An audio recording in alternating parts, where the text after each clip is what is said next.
second week there is something happening on this scale. Możemy zaczynać? Okay.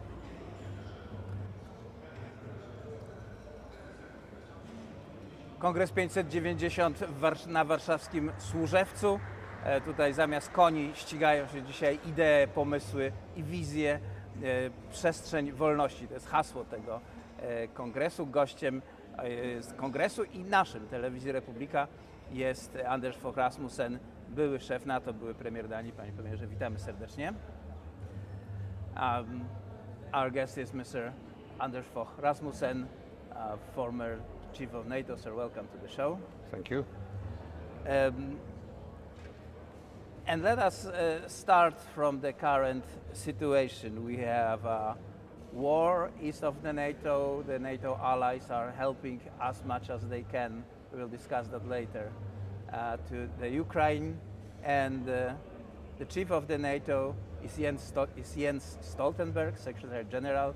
Not you, aren't you envy? Would you like to be in the shoes of Mr. Stoltenberg, who is 3 times a week in the major media, giving interviews all over and basically deciding on the fate of humanity in the next hundreds of years? Mamy wojnę na wschodzie, trwa niewyobrażalna jeszcze niedawno konflikt. No i pan był kiedyś szefem NATO, przygląda się pan temu z zewnątrz. Nie chciałby może pan zamienić się z panem Stoltenbergiem, który kieruje teraz tą całą machiną wojenną? I think Jens Stoltenberg is doing a great job as Secretary General of NATO. I've always liked all the positions I have occupied as Prime Minister of Denmark, Secretary General of NATO, and now I have founded Rassmussen Global and International Consultancy. So now I have the freedom to speak my mind. And I will do that in the run-up to the NATO summit in Vilnius next month. I will argue that time has come to extend an invitation to Ukraine to join NATO. And this is very much the question, my next question, because we see that there are conflicting views. First, we hear that this invitation will not be extended. Then we hear from France that yes, it should be done. The position of Poland, Baltic countries, and the countries of the eastern flank of NATO is obvious. So they are definitely, in the Churchillian speak, the bulldogs fighting under the rug. Can you identify those bulldogs and what are they actually fighting for? Mamy rzeczywiście sytuację, w której zbliża się szczyt w Wilnie i dobrze pan wspomniał o Ukrainie, ponieważ mamy sprzeczne informacje dochodzące ze szczytów NATO, a to dowiadujemy się, że na pewno Ukraina nie będzie zaproszona, to dowiadujemy się, że na pewno będzie zaproszona.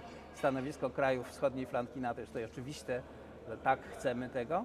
No i tak przypominając tą słynną analogię Churchilla, jakieś bulldogi walczą pod dywanem. Czy mógł pan wyliczyć, jakie to są bulldogi i w jakich sprawach one walczą? I think it's of utmost importance to keep unity within NATO. And I hope to see at least 2 things in the run-up to and at the summit in Vilnius next month. Firstly, I hope a number of NATO countries will sign a document in which they issue security guarantees to Ukraine. Last year I presented to President Zelensky a plan called the Kiev Security Compact, a list of proposals as to how we can guarantee security of Ukraine in the future. I've seen some progress, and I think a number of allies led by the US but joined by the UK, Germany, France and maybe also Poland will sign a document about these security guarantees. So that's before the Vilnius summit. And then at the summit I hope that we can outline a clear path towards NATO membership for Ukraine. So if those 2 achievements could be realized at the Vilnius summit, I would consider that summit a success. So you think that United States, United Kingdom, and other countries might join this initiative to provide Ukraine with security guarantees? Yes. I have traveled to the US, to London. I've been in Berlin twice. I've been in Vilnius. I've really traveled a lot. And based on that, it's my assessment that there is a fair chance that a number of countries will sign such a document. That will be an umbrella under which individual nations can sign bilateral agreements with Ukraine as to how we can guarantee the security of Ukraine in the future, which is essential because we have still an aggressive Russia as a neighbor, and we need a strong and stable Eastern European ally like Ukraine to serve as a bulwark against that aggressive Russia.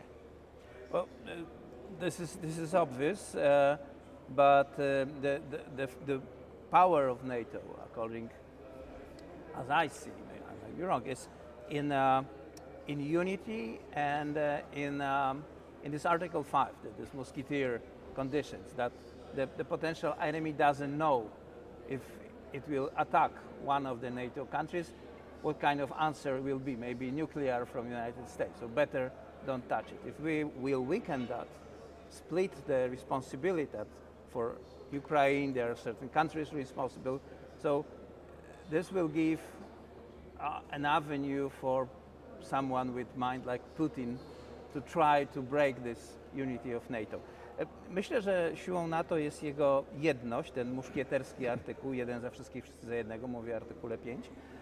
I zastanawiam się, czy to taki dobry pomysł jest, by tą jedność NATO dzielić i tylko, żeby część krajów udzieliła gwarancji Ukrainie.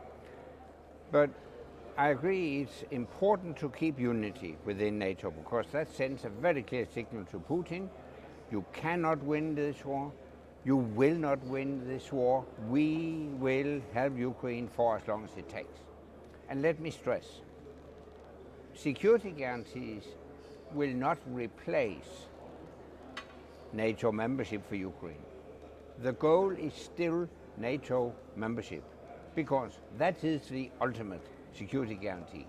But until Ukraine can actually join NATO, Ukraine will need security guarantees. They will need to build such a strong military that they can withstand any future Russian attack. So security guarantees and NATO membership do not exclude each other. Actually, security guarantees will be the bridge until Ukraine can join NATO. I'm sure this will be discussed over and over the next few weeks until the Vilnius summit and maybe also after it. So let us return to the NATO. In 2016, Donald Trump, the American president, said that this is obsolete structure. Then President Macron, in his first presidential campaign, said NATO is brain dead. Yet somehow it works and it provides assistance to Ukraine and it's going to reform. So first of all, the assessment of the NATO in the past and what is happening now. And the next question I will ask you, what is happening in the future, what are the reform of NATO. No, wróćmy do NATO, bo na pewno te kwestie dotyczące Ukrainy będą dyskutowane do szczytu w Wilnie i potem jeszcze długo. W 2016 roku Donald Trump w czasie kampanii wyborczej powiedział, że NATO jest przestarzałe. Potem francuski prezydent w czasie pierwszej swojej kampanii Emmanuel Macron mówił o śmierci mózgowej NATO. No jednak NATO jakoś działa. To poproszę pana o ocenę, dlaczego NATO ciągle działa i dlaczego okazało się, że jest w stanie udzielić pomocy krajowi napadniętemu przez Rosję. NATO is obviously neither brain dead nor obsolete. On the contrary, NATO is more needed than ever. NATO has transformed over time. I mean, during the Cold War, it's very clear purpose of NATO to deter the Soviet Union from attacking Western Europe. after the fall of communism in Eastern Europe, NATO adapted to the new situation. We took responsibility for operations out of area in Afghanistan, in Libya and elsewhere, because we consider that part of our territorial defense. But after the Russian attack, first on Georgia 2008, then Ukraine 2014 when they took Crimea, NATO transformed once again. Now we strengthened territorial defense in the east. And seen in hindsight, I regret that many in Western Europe did not listen to the warnings from our eastern allies, because you were not naive. You knew the true spirit of Russia. So you requested a stronger, more tough NATO stance towards Russia. We should have listened. Well, yes. Are you referring to the 2014 when that was end of your watch and Putin took over Crimea, and we kind of ignored it? Like the West said, oh, well, maybe they were Russian people. West believed that there are green people who came from space and apparently speak Russian, but maybe they bought their uniforms in the military surplus store, and God knows where they got their weapons and so on. And all collective West believed in that fairy tale sold by Putin and make deals with Putin after that. So that's really a sign of weakness in the eyes of Putin. To może trzeba było w czasie pana jeszcze kadencji, w 2014 roku, kiedy Rosjanie przejęli Krym, a całe NATO udawało, że wierzy w zielone ludziki, w mundury, które zostały kupione w sklepach z wyposażeniem wojskowym w broń, która nie wiadomo jak do nich spadła. No i jeszcze po tym złamaniu wszystkich możliwych reguł, przejęciu sąsiedniego kraju, Zachód zaczął robić interesy z Moskwą. We responded much too mildly, not too hesitantly when Putin took Crimea back in 2014. And by that, we sent a dangerous signal to Putin because he miscalculated this signal. He concluded that, well, I could take Crimea almost without any cost. So let me try an outright attack on Ukraine, and he did that in 2022. So lesson learned is appeasement with dictators does not lead to peace. On the contrary, it leads to war and conflict because the appetite of dictators is endless. Well, in this situation we are very much referring to 1938 and the partition of Czechoslovakia and the policy of Chamberlain, Daladier, and then leaders of the West who basically let know Hitler that we are weak, please don't eat us on your breakfast. Sorry, Mr. Hitler, are you happy with the Czechoslovakia? And that leads to the 6 years old dramatic conflict.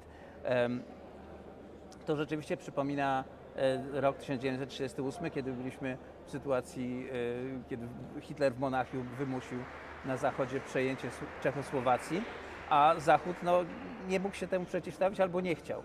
Nie wiedział, do czego Hitler dąży.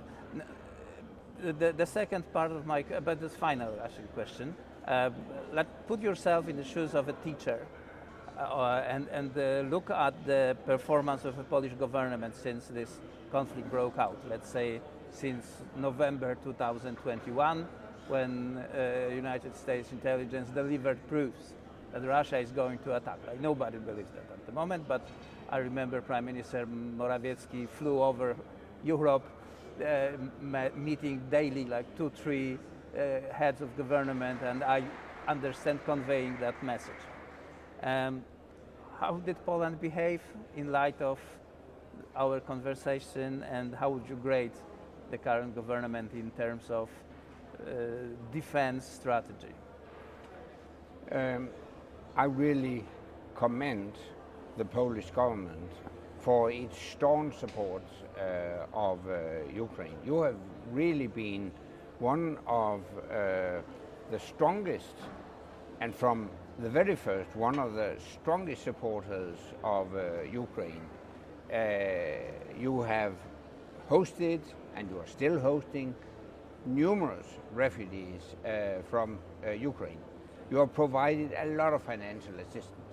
You being one of the strongest supporters of weapon deliveries to Ukraine. I really appreciate that, and I think at the end of the day, this also gives Poland a much greater say in the EU and NATO, because you have really punched above your weight. Now you're also one of the leading countries when it comes to investment in defense.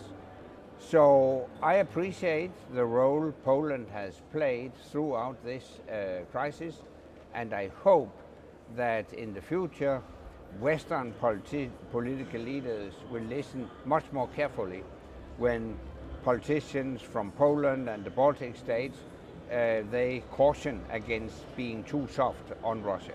Well, maybe also on other issues like migrants, like energy policy, like relationships between the Brussels and the member states. And these also are issues that need to be reassessed, I guess, but that's only my opinion.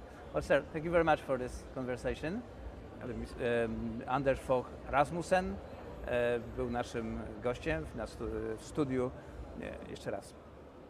Anders Fogh Rassmussen, były szef NATO, był naszym gościem na Kongresie 590, a Państwo oglądacie Telewizję Republika.